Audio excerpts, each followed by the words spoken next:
our speaker should have been our cake artist preacher, but our preacher tonight is our architect preacher. So again, and it's a privilege to hear God's word. May I call Preacher Andre Guardacaber.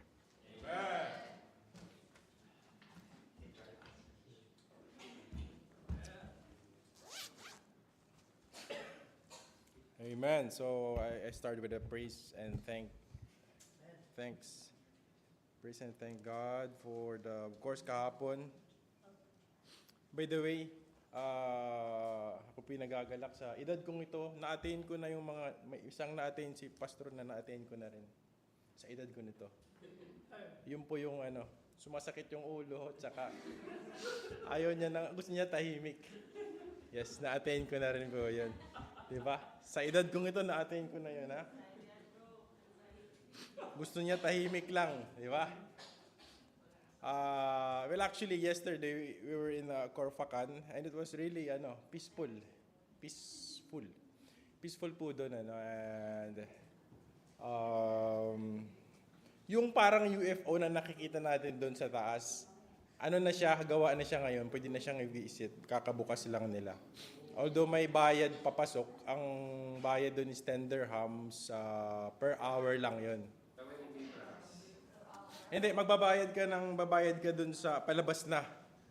Sa palabas ka na magbabayad. Pero pag kumain ka doon sa may restaurant nila sa taas, yung UFO na yon, libre na kayo ng 2 hours sa parking. And pumunta talaga ako doon ng hindi holiday at saka weekdays para walang traffic. As per the experience natin last year. Kasi actually lumabas sa feeds ko na 1 year na yung nagpunta tayo doon. So I was reminded to visit there at least once a year. And it was really, it was satisfying to see God's creation. It reminds us how big our God is. Para ka na rin nasa Jebel Jais yung yung mountain na yun. Kasi mataas talaga siya. And we also visit Al Rabi. It was a hiking spot, and I'm planning to resume the juniors fellowships next Saturday.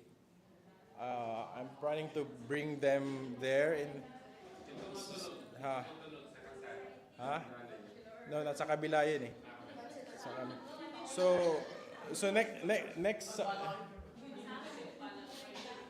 next Saturday, I'm planning to go to Al Rabi with the juniors. I shown them the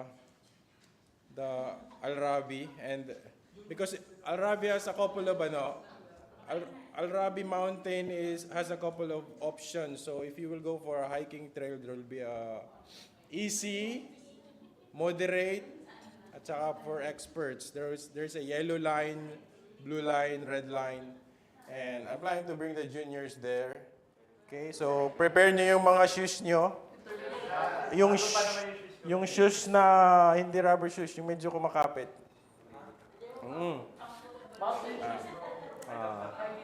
It's okay. Malalaki naman ang katawan niyo. So, pag natumba kayo, medyo yan. Lalaban pa yan. Okay, so, yeah, we will resume the juniors fellowship next Saturday. And I have yung dalawa kong girls, juniors na rin sila. So I think we will fit sa sasakyan ko. No? Tatlo sa gitna. Si Odi sa harap. Ay, si Shishan sa harap. Sa likod, tatlong maliit. Kung kaya ng tatlong maliit.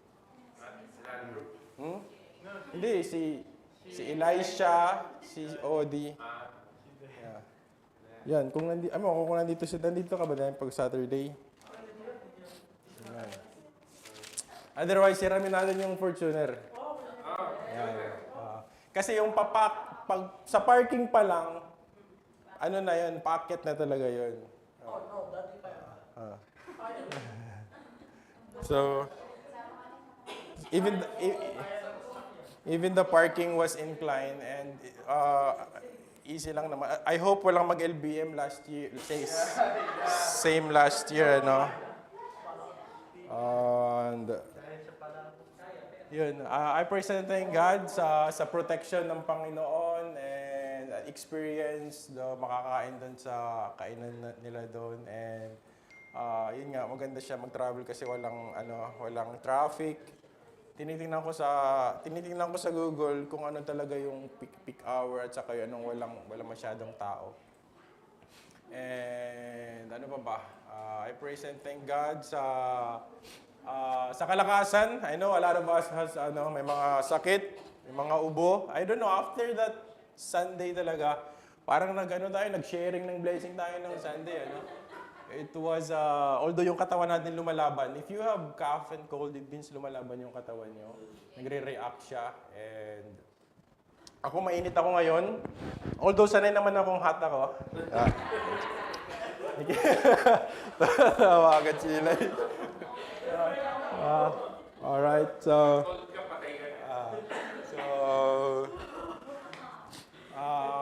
and I praise and thank God. Isa pa akong papagpasalamat salamat sa Panginoon sa dalawang araw na leave. Inuubos ko kasi yung leave ko and I have another 2 next week. Thursday, Friday next week I still have 2 and 5 for yung Happy Birthday Jesus hanggang sa New Year na yon. Another 5 na kailangan ubusin. So, salamat sa Panginoon sa binibigay niya sa ating Siyempre work and life balance Hindi pwedeng trabaho ng trabaho lang. At saka maganda yung anti-aneurysm daw pag nag-hike. Pag medyo minsan naghahanap tayo ng mga spot na medyo refreshing. Unwind. Yung mga juniors dadaling ko doon kasi para makapag-unwind sila.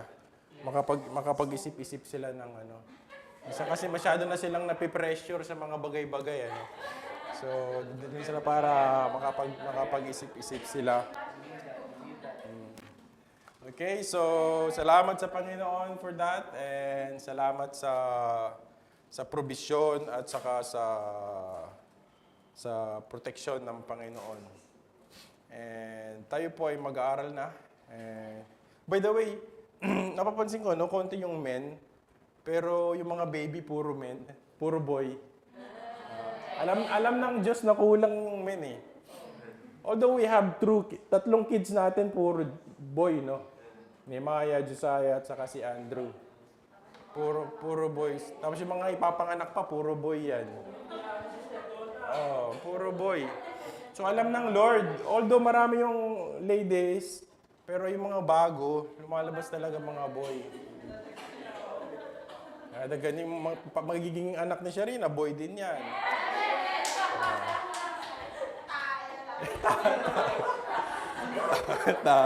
Alright. So, salamat sa Panginoon kasi dinadagdagan niya tayo ng boy. Isa pa pala, yung commitment natin sa Tanay, I was trying to compute it, If we have 3 months, and ang goal kasi natin 100 dirham at least each, kung mag-goal tayo ng 100 dirhams, that is 8 dirhams per week for 3 months. Hindi na masama, di ba? 8 dirhams, hindi ka lang kumain ng shawarma sa isang linggo. For 3 months, mayroon ka ng ambag sa Tanay at saka saan yung isa? Binalonan. For 3 months. Okay, January. Yun. Sa mga juniors, nakapanalo ng 100 nung Sunday. Pwedeng ibigay nila yon. Okay. Although, galing, di ba? Nagkopyaan lang yung mga juniors. May 100 na.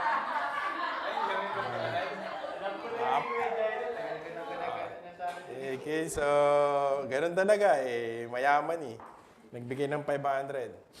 But anyway, let us open our Bible in the book of Psalms, chapter 73. I've been,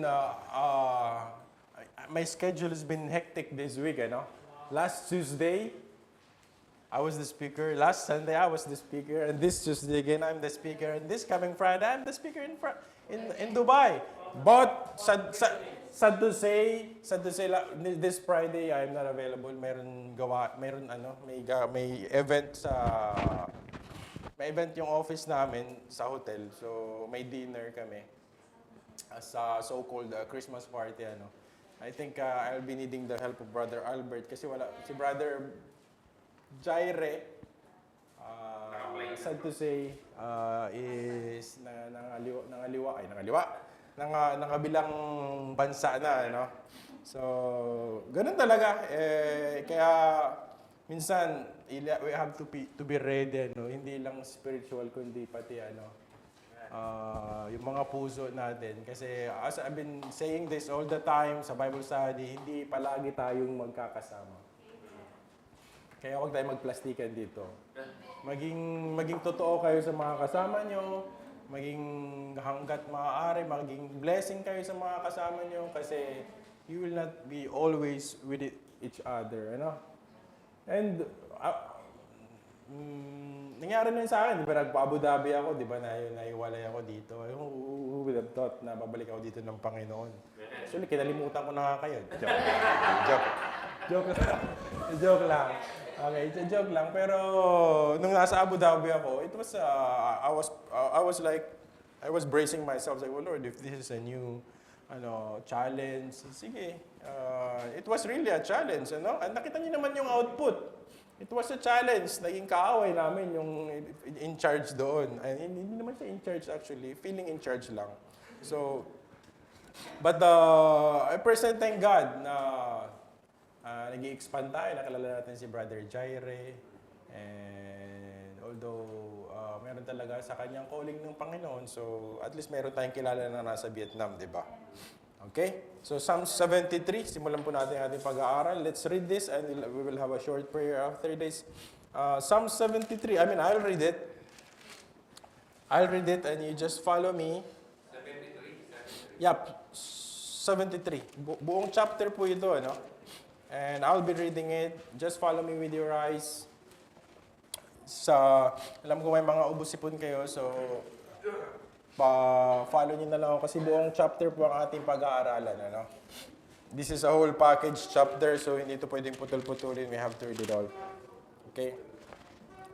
So, Psalms chapter 73, a psalm of Asaph. Truly God is good, verse 1 says, to Israel, even to such as are of clean heart. But as for me, my feet were almost gone. My steps had well nigh sleep. For I was envious at the foolish when I saw the prosperity of the wicked. For there are no bands in their death, but their strength is firm. They are not in trouble as other men, neither are they plagued like other men. Therefore pride compasseth them about as a chain, violence covered them as a garment. Their eyes stand out with fatness, they have more than heart could wish.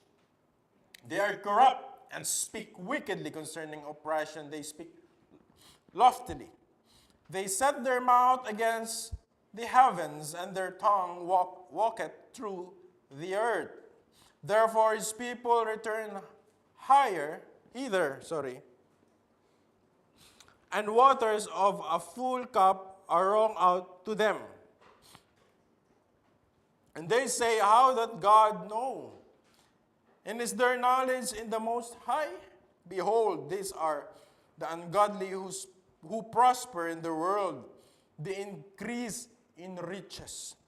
Verily, I have cleansed my heart in vain, and washed my hands in innocency, for all the day long have I been plagued and chastened every morning. If I say I will speak thus, behold, I should offend against the generation of thy children. When I thought to know this, it was too painful for me until I went into the sanctuary of God, then understood I their end. Surely thou didst set them in slippery places, thou castest them down into destruction. How are they brought into desolation, as in a moment they are utterly consumed with their terrors. Verse 20. As a dream when one awaketh, so, O Lord, when thou awakest, thou shalt despise their image. Thus my heart was grieved, and I was pricked in my reins. So foolish was I and ignorant I was a beast before thee. Nevertheless, I am continually with thee. Thou wast holding me by my right hand. Thou shalt guide me with thy counsel, and afterward receive me to glory. Whom have I in heaven but thee? And there is none upon earth that I desire beside thee. My flesh and my heart faileth, but God is strengthened on my heart and my portion forever. For lo, they that are far from thee shall perish. Thou wast destroy all them that go a warring from thee. Last verse, but it is good for me to draw near to God. I have put my trust in the Lord God, that I may declare all thy works. Let's go to the Lord in prayer. Oh, Heavenly Father, I thank you, dear Lord, for this evening. I know that you are going to talk to us right now through this Psalm 73. And I'm just grateful, I'm just thankful to be a vessel, oh God, through this chapter, oh God, that you wrote with your prophets, Lord God. And I thank you also, Father God, for the opportunity that you have given, Lord God, na maging instrumento mo muli.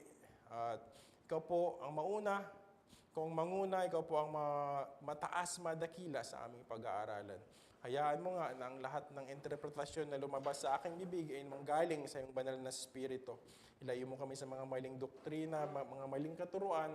Pagpalain mo ang bawat kaluluwa na nandito sa silid na ito at huwag mong hayaan na lalabas kami na hindi namin nadadala ang mensahe ng salmong ito, Panginoon. Ikaw po ang mapapurihan at maparangalan. In Jesus' name we pray. Amen. So, salamat sa Panginoon. And when I was reading this, really, it was, napakatotoo niya. Kumbaga, di ba? Napakatotoo para sa ating bilang mga tao na mainggit minsan. Di ba? Bilang mga tao, naiinggit tayo eh. Di ba? May envy minsan sa atin na nakikita natin may mga taong yumayaman. Wala sa Diyos, pero ang yayaman. Di ba? Minsan nakakainggit sila. And the title of the sermon is, When the Wicked Prosper, but the Righteous Struggle. Di ba? So it's a question. It's something that means kailangan natin pag-isipan bakit ba ito nangyayari. Okay? So, this Psalm 73, the theme is learning to see life from God's perspective instead of our own. Okay? Tinitingnan natin dapat ang buhay sa mata ng Diyos. In eyes perspective, yung mga sitwasyon in eyes perspective. Amen? So, Psalm 73 is written by Asaph. Amen? As we have seen, and a lot of scholar believes that Asaph is a worship appointed by David na isang part ng music ministry nila, no? Parang isa siyang worship leader. Nagli-lead siya ng mga musician ni Joseph, ni David, as we all know that David really loves music and songs, mga hymns. Si David po ay meron siyang mga inassign. It's a Levite. Asaph, sabi dito sa history, he was a Levite na inappoint ni David. And dito binahagi ni Asaph, his faith was shaken until he entered the sanctuary. So, na-shaken yung faith dito ni Asaph, until he entered into the sanctuary of God and gained the divine perspective. This Psalms walks us through doubt, clarity, and renewed confidence in God. So, I have 5 points here. The point number 1 is the prosperity of the wicked can tempt the righteous to envy. Okay? I hope it's clear. The prosperity of the wicked can tempt the righteous to envy. Brothers and sisters, even strong believers can stumble when their eyes shift from God to circumstances. Minsan tayo po ay nag-i-struggle pag nakatingin tayo sa mga nakapalibot sa atin instead sa Diyos. Kaya nga paulit-ulit natin sinasabi, look unto Jesus, the author and the finisher of our faith. Pero ang problema, it's because of Satan's mga patibong ni Satan, especially the Facebook, Instagram, YouTube, nakakakita tayo ng mga taong mayayaman. At minsan naiinggit pa nga tayo kasi ng mga vlogger, yung mayaman, na hindi naman nagtatrabaho. Minsan nakakainggit, ano? Sila Malupiton, sino pa yung Team Payaman, di ba? You know these people. Di ba yung mga mayayaman sila Kong TV ba? Team Payaman. Si Wamos, di ba puro kalokohan. Tapos mayroong iba kung ano-ano makag-content lang. Si Boy Tapang, di ba? Lahat na lang kinain para lang sila kumita at makagain ng views. Minsan naiinggit ka, don't tell me na hindi kayo naiinggit minsan pag pinapakita nilang paldo-paldo na sila, di ba? Milyones ang kinikita. Si Zainab ba yun? Zainab. Di ba? Di ba? Magpapaseksi-seksi ka lang sa harap, di ba? Kapalit ng katawan mo, papakita mo yung mga lamang loob mo. Lamang loob. Iba pala ang lamang loob, bito ka pala yun. Yung katawan mo, di ba? Then, kakapera na sila. And then sometimes, they can pwede ka nilang pwede tayong ma-deceive kasi minsan they will act like they are good, they will make some content, napulubi sila, helping others. Alam mo yun? And then sometimes, mag-envy ka. Ito pa yung masaklap. Ito pa. Yung mga corrupt. Minsan may inggit ka, no? Kasi for just few years, they have billions. Di ba? Nagkakaroon sila ng bilyones for just a few years. Minsan may inggit ka. Lord, sarap ng buhay. Anong tawag nila sa mga anak nila? Nepo babies. Ang mga buhay nila, di ba? Nakita niyo naman? They can just go everywhere. They can have dual citizens. Nakakapag-shopping sila sa Paris, di ba? Nakakapanlibre ng buong barangay papakainin. Di ba? Sinong hindi maiinggit doon? Minsan nakakainggit kasi bakit? Doon tayo nakatingin. We have a lot of time, marami tayong oras, mag-Facebook, mag-YouTube, mag-Insta, di ba? Kaysa magbasa ng salita ng Diyos. So mas marami tayong nakikita, nakakainggit. Instead na marami tayong nababasang spiritual. And that's not just for you, that's for us. And I don't blame Pastor Jake that hindi na siya nagpi-Facebook. Madalas na lang siya mag-open ng Facebook or maybe hindi na nga siya nag-Facebook. Kasi ang daming makikita mo na may envy ka lang. Minsan nga pati itsura, may envy ka pa eh. Ang gaganda nito, tapos tatapon lang sa impyerno. Di ba? Punta ka sa mall, wow, ang gaganda ng mukha, ang kikinis. Mga gagandang lalaki, di ba? Gagandang babae, pero ano sabi ng Biblia? What is their end? It's a distraction. At ikaw ito, saktong kwagapuan lang, pero ligtas. Di ba? Fearfully and wonderfully made. Sabi ng Biblia. Kahit ganitong mukha lang to, nagpapako si Kristo sa krus para sa mukhang to. Di ba? Walang pinili ang Diyos. Kahit yung mukha mo, isang ani na lang ang pipirma, babagsak na.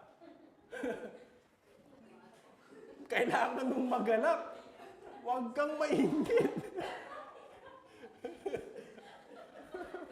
Huwag kang mainggit, kapatid. I'm trying to exaggerate kasi really, yung inggit para siyang virus. Kumakalat napakabilis. Unang tingin mo lang, matindi pa sa COVID ang inggit. Alala ko dati sa amin sa probinsya, yung kapitbahay bumili ng TV, bili ka rin ng flat screen TV kahit utang, para lang kahit utang sa Bombay, bumili din para lang mapakita.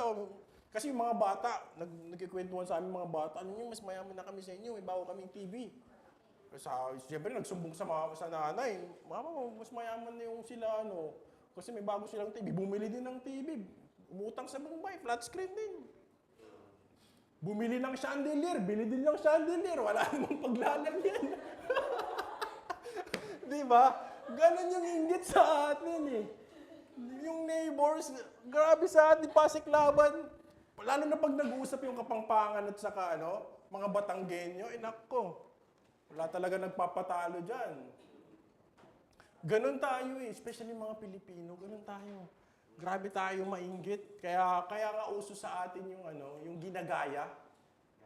Gaya-gaya tayo, kaya nga, yung inuuso, usually ginagaya natin mga Amerikano, mga banyaga eh. Pero alam niyo mga kapatid, itong si Asaph, napag-isip-isip niya. Sabi niya, bakit itong mga taong to? Mas magaganda tuloy yung buhay, wala sa Diyos. Di ba? Bakit sila may pera? May billion-billion sila. They can go everywhere. They can go whatever place they want. That in our perspective, perfect. Nakakapag-Paris sila. Europe. Diba? Anytime nakakapag-bakasyon sila. They don't have to work. In fact, money works for them. Habang tayo dito, sumasahod, dugot pawis, 3-2, 1-5, 2-5. Diba? Kung sana nga lang, sumasahod tayo ng tig-20 mil na kagaya ng mga lokal dito, bibigyan na ng pera. Di sana, patayo na tayo ng sarili nating dito, worship po. Walang problema. Lahat tayo nakafocus lang sa soul winning. Grabing planning natin dito sa pagsusoul winning. Massive. Kasi hindi mo kailangan mag-isip ng work eh. Kasi after ng pag-28, sa katapusan, papasok ng pera eh. Kung ganun lang sana, hindi lahat tayo nakafocus ngayon kung paano i-saturate yung buong UAE. Kailangan natin magtrabaho. Pero alam nyo ba na nangyayari yan? It's because part yan ng pag-test ng faith natin. Paano matitest ng faith natin kung easy lang ang pera? There's no reason for you na para matest yung faith mo. Kasi, masiserve ka talaga sa Panginoon. Kasi, dyan na lahat eh. Pero ngayon, nasusubok tayo. Nasusubok tayo. And come to think of it, lahat naman ng bagay na ito ay temporary lang. Trabaho mo, trabaho nila. Yung kinikita mo, kinikita nila. Lahat yan, bagay temporary lang. Ngayon, nakatingin ng Diyos, imagine niyo, ang Diyos nakatingin na, sige nga, paano mo i-handle yan? This is the life that I will give to you. Ito sa Kanya, itong life niya. Paano i-handle yung mga buhay na mayroon tayo ngayon? Ang tinuturo sa atin dito na makita daw natin kung paano ni Lord tinitingnan yung mga sitwasyon na tayo dapat hindi nakatingin sa sitwasyon na based sa mga temporary sa bagay na nakikita natin dito sa mundo. Okay? Kaya sabi sa verse 2 and 3, di ba? But as for me, my feet were almost gone. My steps had well night shift, for I was envious at the foolish when I saw the prosperity of the wicked. Asa felt his faith slipping because the wicked seems to live carefree lives. Their wealth, their health, and comfort made him question the value of living righteously. Kini-question niya ang mabuhay ng matuwid dahil sa mga nakikita niya sa mga tao sa labas. So, what's our application here? To end the point 1, the application is guard your heart from comparing your lives to others. And that's the direct application there. You guard your heart because heart is deceitful above all things. Napakadaya ng puso. Di ba? Kaya nga marami nagkakabit. Maraming ibang nagpapangalawa ng asawa. May asawa sa Pinas, may asawa dito kasi naiinggit eh. Part of envy. Remember, the social media and the outward appearance don't show the condition of a personal soul, you know? Yung mga nakikita niya sa social media, hindi yan pinapakita yung totoong buhay nila, nararamdaman nila at kondisyon ng kanilang kaluluwa. Icing on the cake lang po yan, Palagi niyong iisipin yan. Kaya kung nga sinasabi, yung mga nakita mo, akala niyo mga perfect, hindi nyo alam, may mga sakit yan eh.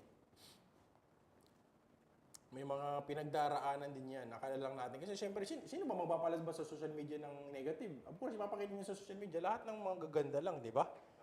Di ba? Kahit nga tayo, pag nag-post tayo sa Facebook, pag mayroon kang 100 photos, pinupost mo ba lahat? Diba, pipiliin mo lang yung magagandang photos. Tapos yun yung upload mo. Ganon din yung buhay ng tao. Yung makikita nyo dyan sa Facebook, palabas lang yan. Hindi lahat yan. Yung kanila talagang buhay pang araw-araw. Okay? So, when envy rises, confess it quickly and bring your focus back to God's goodness. That's how we will apply it. Balik agad on track. Yes, it's fine. Tao ka na, envy ka. Balik agad sa Diyos. Lord, sorry. Sorry, agad, nag-carried away ako. Iniinggit ako kasi kakapanood mo yan ng Facebook. Point number 2, the wicked appear secure, but their end is disaster. Point number 2, the wicked appear secure, but their end is disaster. Tingnan nyo, ito lang palagi nyo iisipin. Okay? Kaya nga sa Biblia, alam nyo mga kapatid sa Biblia, di ba ilang beses ginawang example, yung mayaman, mahirap maligtas. Hindi ko sinabing hindi naliligtas, because Manny Pacquiao came to know God. Kasi bakit? Si Manny Pacquiao kasi, down to earth kasi siya eh. Kaya naging prospect siya ng Diyos. Ito pwede ito maligtas. Pero yung usual talaga, hindi lahat man, usually, yung mayayaman talaga is ma-pride. Ang hirap nilang masyaran ng gospel. Okay? So, usually, ang end nila is disaster talaga. They don't have an expected end as what promised to us. Yung expected end, yung langit, So, the biblical truth is, God's judgment is certain. Ang judgment ng Panginoon is palaging sigurado yan. God's judgment is certain. Itong mga taong to, na akala nyo magandang buhay, may judgment yan sa kanila. Especially yung mga mandaraya dyan, sa mga politika sa atin, na imbis na nakakawalang gana talaga umuwi sa Pinas. Sa ika nga nila, Pilipinas, ang hirap mong mahalin. Di ba? Pilipinas, ang hirap. Kasi yung pera napupunta lang sa mga corrupt. Kawawa. Hindi mo dito. Tayo kasi, kaya alam mo kaya mga OFW, ang isang talagang isa sa mga galit na galit diyan kasi ang OFW nakikita nila na yung mga locals paano pinapahalagahan ng isang country, di ba? Alam natin 'yan eh. Doon sa Pinas, ang mga locals mirisi, nasa squatter. Dito, ang local, binibigyan ng sariling bahay. Okay? Hihingi lang yan sila, hihingihan ka lang ng design. Papagawan ka ng gobyerno ng sarili mong bahay. Makikita mo mga bahay na sa malalayo, na pare-pareho ang spacing, pero magkaiba-iba ang design. Mga locals yan.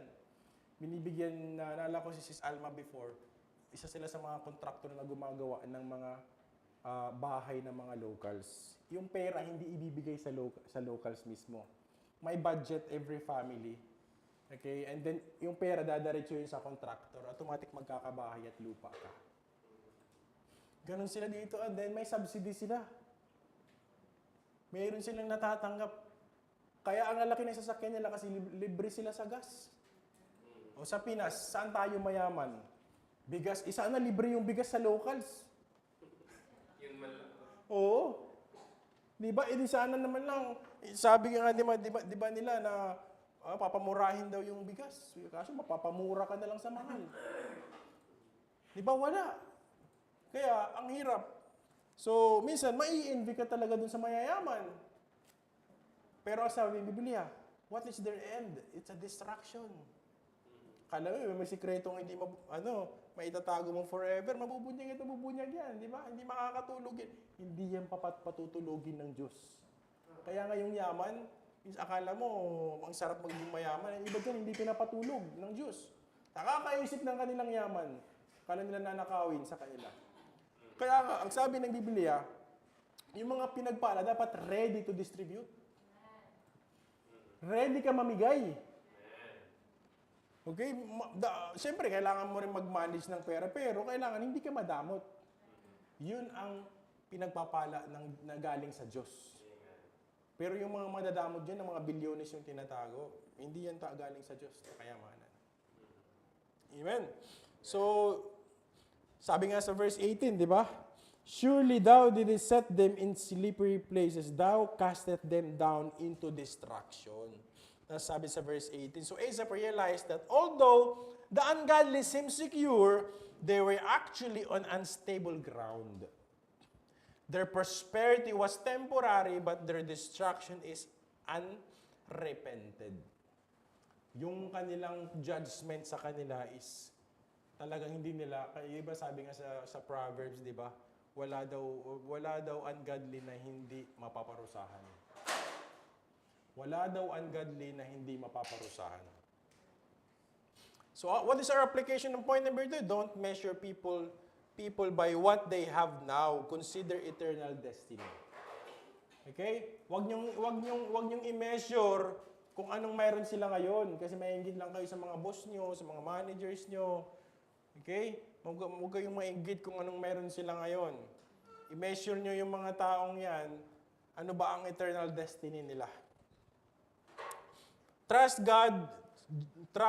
that God's justice may be slow, but it is perfect. Maybe sa mata mo, parang ang bagal mo naman, Lord, i-judge itong mga bagay na to. Pero ang timing ng Panginoon is palaging perfect sa mga bagay na yan. Huwag kayong mag-alala, yung mga mandurugas na yan, mayroon din silang araw sa Diyos. Pray for the wicked rather than envy them because their path leads to ruin. So instead na manggalaiti, man-envy tayo sa kanila, ipag-pray nyo. Malay nyo, maligtas. Kagaya ni Zacchaeus. Saan na Zacchaeus? Kurap yun eh. Kurap si Zacchaeus. Anong ginawa ni Zacchaeus? Doble. Binilit niya yung pera sa mga tao. Doble. Sana, ganun yung mga kurap sa atin, ibalik yung pera sa taong bayan, doble-doble. So, paano? Yung buntis nga sa atin, yung subsidy 350 a month, pambili lang ng tsupon yun, wala pang gatas. Bilhan ka ng tsupon, tapos ikaw nang bahala magpadede ng Diba? Anong klaseng subsidy yan? 350 binigay ni Marcos. Biblical truth, perspective changes. Sorry, nandito pa pala ako sa application. So, pray for the wicked. Now, point number 3. Clarity comes only from the presence of God. Clarity comes only from the presence of God. So, mga kapatid, di ba, kaya nga, di ba sinasabi lang natin na may mga mayayaman sinasabi nila na they don't feel peace. Hindi nila maramdaman yung peace kahit mayaman na sila. Maririnig nyo yan sa mga testimony ng mga mayayamang naligtas. Even kay Pacquiao, narinig ko yan eh. Yung sinabi niya, kung nakuha ko na lahat, ilang division na yung pinanalunan niyang champion. Pero palagi daw parang may kulang. Nagsusugal pa siya that time, sa bungero pa siya that time eh. Palagi daw parang may kulang. Kasi nga yung peace, alam niyo yung peace mga kapatid, nasa presensya lang ng Diyos. Okay? Minsan nasa asawa din. Walang peace pag galit yung asawa mo sa'yo. Pero outer peace lang yon. Outer peace. Walang peace pag galit yung asawa mo. Nagtatrabaho ka na lang, isip ka pa eh. Okay? Pero yung peace that passes all understanding, alam niyo yung peace that passes all understanding, yung talagang, hindi lang, mayroon siya kasi peace, minsan kasi may pera ka, may peace ka, di ba? Pero yung peace na sinasabi ng Biblia, sabi sa 17, if you will go back to 17, until I went into the sanctuary of God, then understood I their end. Nakaintindihan niya, naunawaan niya. Doon mo lang mauunawaan ng mga bagay-bagay, mga kapatid, pag nasa Diyos ka. Kaya yung mga depressed na tao, kagaya ng anak ni Kuya Kim, nagpakamatay na lang. Kasi bakit? Hindi niya natagpuan yung tunay na peace. And ayun ang ayaw natin mangyari sa atin, depression. Dapat nasa simbahan kayo, dapat natututo tayong manalangin at makipag-usap sa Diyos because nandun ang peace. Yung mga envy mawawala yan, yung mga inggit mawawala yan, yung mga disappointment, yung stress. Kasi nga sabi ng Panginoon, my burden is light. Come to me. Diba sabi ng Biblia? Anong explanation natin dito? That the point of Asaph was not logic or debate or self-help. It was worship. Ang pinopoint out dito ni Asaph na yung worship sa Panginoon, it gives us peace. Kaya nga sa ating pananambahan, worship is part. It has a vital part sa ating service ang worship. We connect to God. So yung worship is napaka-importante. Makuha natin yung presensya ng Diyos. And it gives us peace. In God's presence, confusion turns to clarity. And envy turns to truth. Confusion turns to clarity and envy turns to truth. So anong application natin dito? Make worship a priority. It transforms the mind. Priority niyo yung worship niyo sa Panginoon. When confused, don't run from God. Run to Him instead. Seek God in prayer, scripture, and fellowship for divine perspective. That's our application for point number 3. Last 2 points. Fourth point, God is the strength and the portion of the believer. So ang pinanghuhugutan dapat natin ng lakas ay ang Diyos. Amen? Hindi yung bank account natin. Minsan ang lakas-lakas natin pag nakikita natin, marami ang laman ng bank account natin, marami tayong savings. Minsan yun ang pinaghuhugutan nating lakas. Kaya tingnan nyo, hindi dumadami yung bank account laman ng bank account nyo. Kasi alam ng Diyos, yun yung pagpuhugutan nyo ng lakas eh. Hindi naman kayo manghuhugot ng lakas sa Diyos eh. So, ang sinasabi ng Biblia, the strength and the portion of the believer should be God. Yung palagi ang takbuhan natin, mga kapatid. What's the biblical truth? The believer's true treasure is not prosperity, but the presence of God. That's our treasure. Yun ang wala sa mga unbeliever. Presensya ng Diyos. And we have that because you accepted the Holy Spirit. You accepted the Lord Jesus Christ and that na Holy Spirit na nasa puso mo. Kaya ang sabi sa verse 26, my flesh and my heart faileth, but God is the strength of my heart and my portion forever. Ano explanation natin dyan? I should acknowledge that even when life fails, God does not. God Himself is our portion, our joy, our inheritance, our treasure.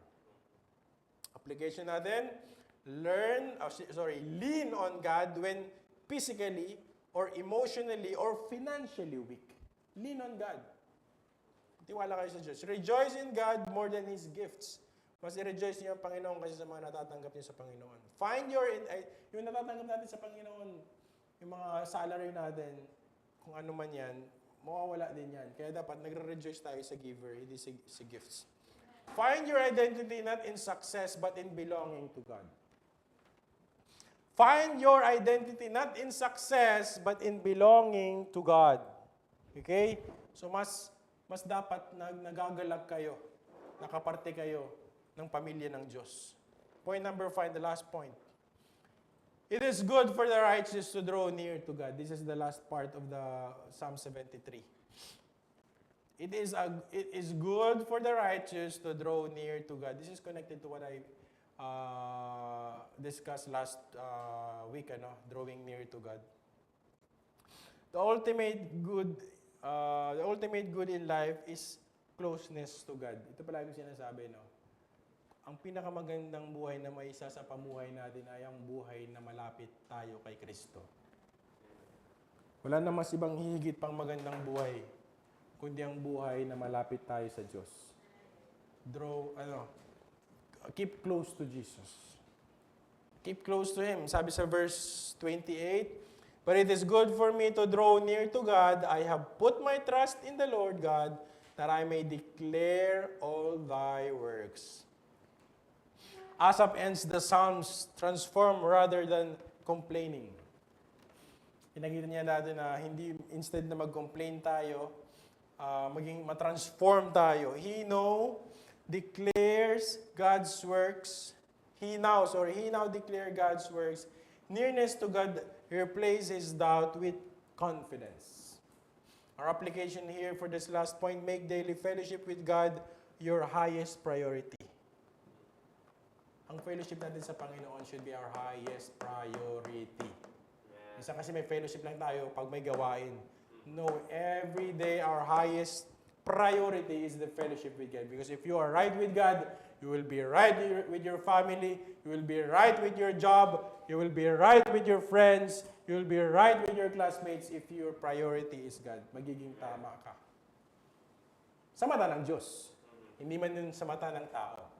Because what we are teaching, the title of the sermon, as I said earlier, is with the wicked prosper, but the righteous struggle. So sa mata sa mata ng Diyos dapat natin tinitingnan yung mga bagay. So, sabi dito sa explanation sa application, sabi ko nga, make daily fellowship with God your highest priority. Last two applications, sinulat ko dito is share testimonies of God's goodness with others. Share testimonies of God's goodness with others. So, the power of your testimony, nakaka-encourage yan sa mga tao na nakapalibot sa atin.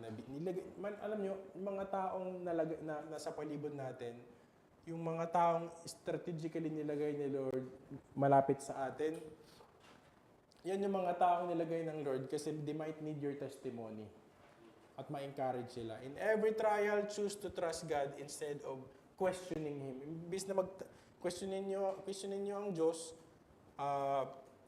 magtiwala tayo sa Diyos instead. So our conclusion, Psalm 73 begins with confusion but ends with confidence. Asaph learned that the wicked prosper temporarily, but the righteous prevail eternally. So this is our conclusion. I have 3 points in our conclusion. The wicked prosper temporarily, but the righteous prevail eternally. Number 2, envy fades when we enter God's presence. Envy fades when we enter God's presence. And lastly, God alone is our strength and portion forever. Our conclusion, last point, God alone is our strength and portion forever. So mga kapatid, let us walk away with Asaph's final declaration. Ano ba ang final declaration ni Asaph? It is good for me to draw near to God. So lumapit tayo sa Diyos, mga kapatid. And I hope you learned something tonight. Let's go to the Lord in prayer. Heavenly Father, we thank you, Lord, sa aming mga napag-aralan, sa aming naunawaan, Panginoon. It was a long chapter. It was really hard, Panginoon, na mas i-concise pa siya because this chapter has a lot of wisdom to say, Panginoon. Marami kailangan matutunan namin, Panginoon. This is literally an application sa mga buhay namin sa panahon ngayon. That we are living in an envious world, Panginoon. Sa mundo na maraming nakakainggit. And it's because of the social media, Panginoon, na marami kaming mga taong nakikita na naiinggit kami most of the time. And I hope and pray na ang chapter na to ay nakatulong sa amin na mas lumapit sa iyo, Panginoon. Tingnan ang mga bagay-bagay sa iyong perspective instead na mag-question kami, bakit may mga taong ganito? Because we don't have the same destiny. We have a secure destiny. We have a salvation. And most of these people, Panginoon, especially yung mga corrupt na people, Panginoon, ay walang maayos na katapusan, Panginoon. So we thank you, Father God, for what we have, and help us to be thankful and to be mapagpasalamat sa mga bagay na binigay mo sa amin. O God, mataas at madakila ka sa aming mga buhay. In Jesus' name we pray. Amen.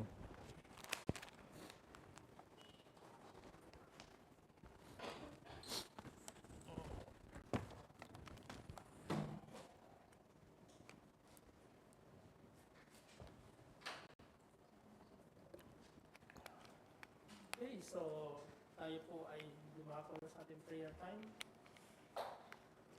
I do hope you feel you receive a check. And siguro ang gawin natin, lahat ng ladies, you can form a big circle, and lahat ng men, you can form a big circle. Ang prayer partner ko ay yung mga kapatiran sa Kuwait. At kay mga men, siguro mag-circle kayo. And let's pray 3 of the prayers of the brethren prayers request.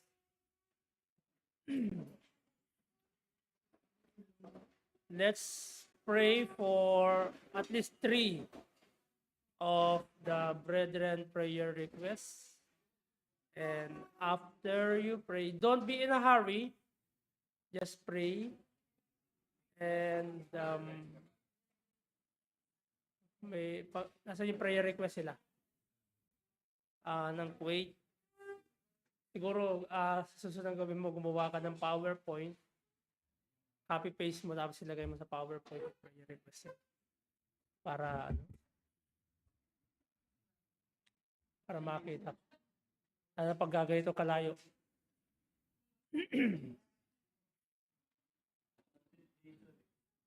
At least 3 mga kapatid, no? Okay. Brother Benji, ang prayer request ko, pakisulat financial provision for our 9th Thanksgiving Foundation anniversary. Global Mission Convention on April 12. Tapos, yung pagpunta ng Bulacan delegates, yun, financial provision din. And then, commitment ng brethren sa ating anniversary. Tapos, church organization, April 12. Tapos, financial provision for our application in Australia to start a mission. And then, healing for Sister Virgie sa kanyang lagnat sa sipon sa kaubo. And then I will pray for your prayer request.